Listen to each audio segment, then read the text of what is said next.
There's no place like home. There's no place like home. It worked! I'm back from Europe. So I'm back, and we need to get a different rear axle for this thing, or at least decide what we're going to do for the rear axle. This has a Dana 35, so one option is to do the Super 35. The price on that is pretty expensive, though. It's actually cheaper to do that than it is to take a bigger axle and just rebuild it. So we're going to show you our other two options of what we can do. A clue is right over here. Huh, Macy? Yes. You know what we're doing? Yes. Okay. This is our spare parts 1971, I think, Wagoneer. And we use this to fix our 72 Wagoneer, that's orange that you saw previous. But it has a flanged Dana 44 centered rear differential. It's a great axle. So this is a really good option for us to use in our Chief back there. I've already got all my money out of this. I bought it for like 350 bucks. We've got more than that parts already out of it and into the orange Jeep. So this is just a spare axle I have sitting around. What do you think? Should we use this one or not? This is our third option. This is a Ford 9-inch rear end out of a 1973 F100. It's probably one of the least desirable Ford 9-inch rear ends out there. Drum brakes. It's not the desirable third member, but it's still a good third member. It's got the smaller splines, so not the most desirable Ford 9-inch out there, but it's way more than enough for the tires we're looking at running, and it's way better than a Dana 35, such as this one back here. As you can see, we've got other projects sitting here, a couple of four-wheel drive conversions for some XJs to go in here in the near future, but for right now, I think we need to pull this axle out of here and get it in the shop and just see what the condition is on the inside. What do you think, Macy? Yeah. All right, let's do it.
Did you get it? Yeah. Good girl.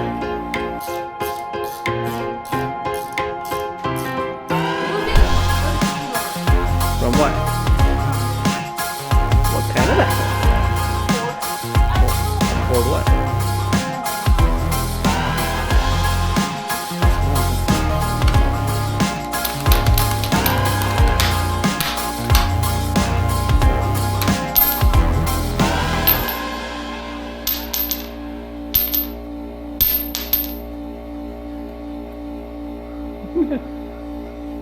Put it on the stud, a few threads, and then pull the socket off. Come on, you can do it. There you go. Next one. Redonkulous. Next one. See, I didn't say that word. Yeah. Next one.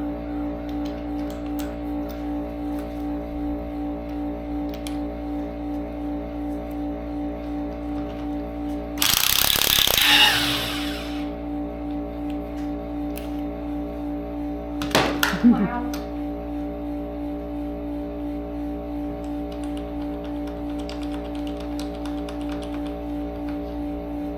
Get. Good job. Oh, come on. Now it's shut. Wait. What? It's shut again, Dan. Well, get it back apart.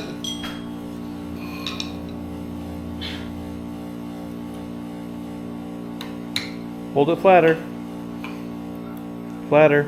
Flatter. No. There you go. Yep, there you go. Okay, leave it there.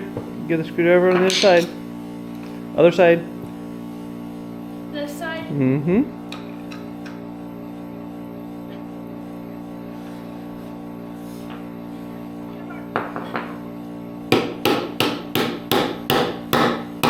Yep. Careful.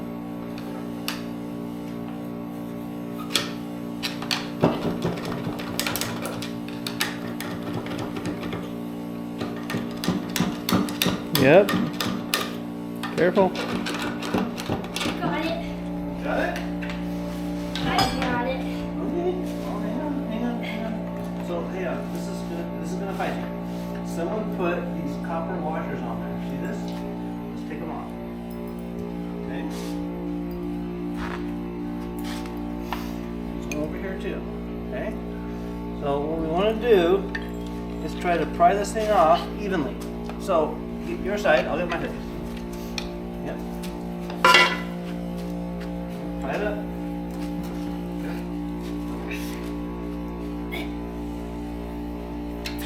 Don't hurt me. Sorry. There you go. Good job. Okay. Yep. Good girl. Careful. Hold still. But I gotta put my body weight on it. That's the only way it's coming. Okay. It came. It moved. Keep going. Yep. Good girl. Hang on. More. Almost there. Hold on. Yeah, over here. Okay. Yep. Almost. Hold on a minute. I'm trying to get in there now. All right, we got it.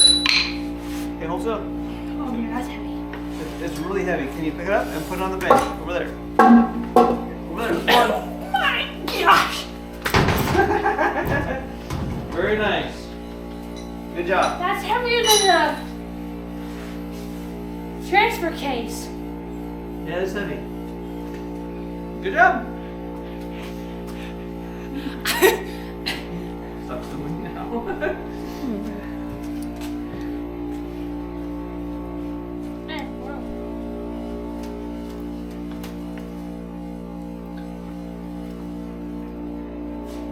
So now we gotta take this apart.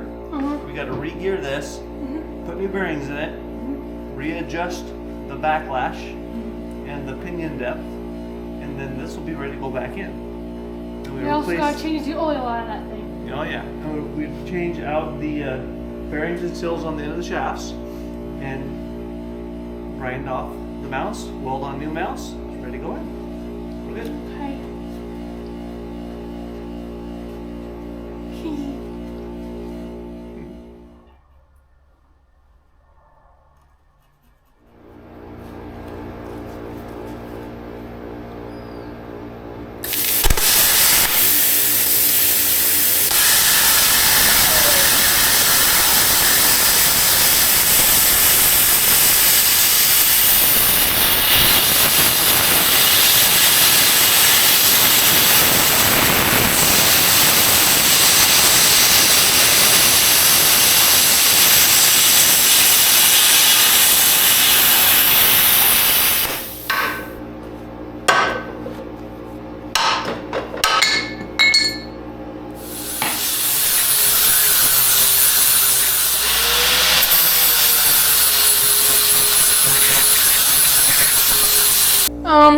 Okay.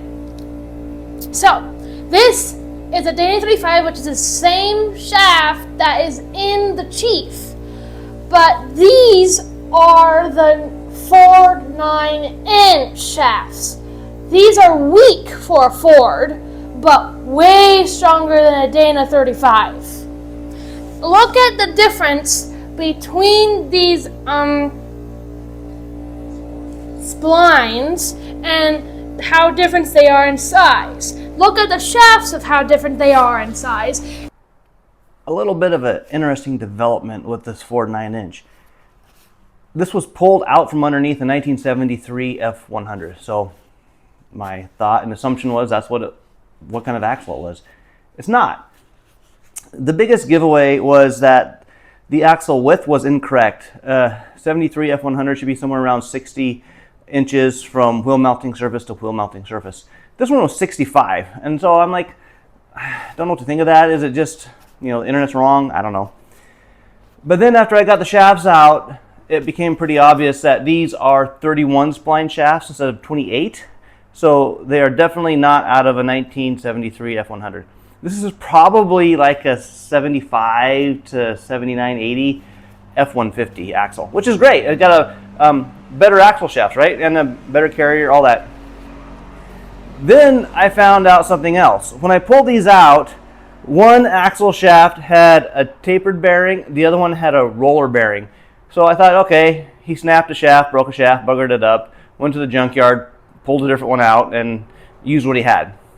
But when I tried to find a replacement bearing, it wouldn't fit. And that's where things got really weird, is this journal size is totally wrong for a Ford 9-inch.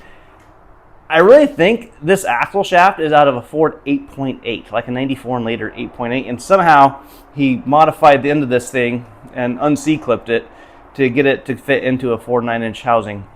And the bad thing is that there is no bearing from any auto parts store that will make that adaptation. I think he went down and got like a generic electric motor bearing, a ball bearing, not a roller bearing, and made that work.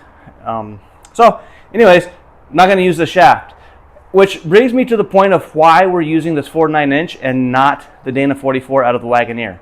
The Wagoneer axle is a great axle. I'd actually kind of prefer that axle, but they don't have off-the-shelf shafts, replacement shafts. If I had a bad shaft in that Wagoneer, I could not just order one and have it shipped quickly. It would have to be custom made. And if it's, your one and only off-road rig or something that you plan on keeping, that's not a big deal. Before a competition and on a timeline, a deadline, I don't want that.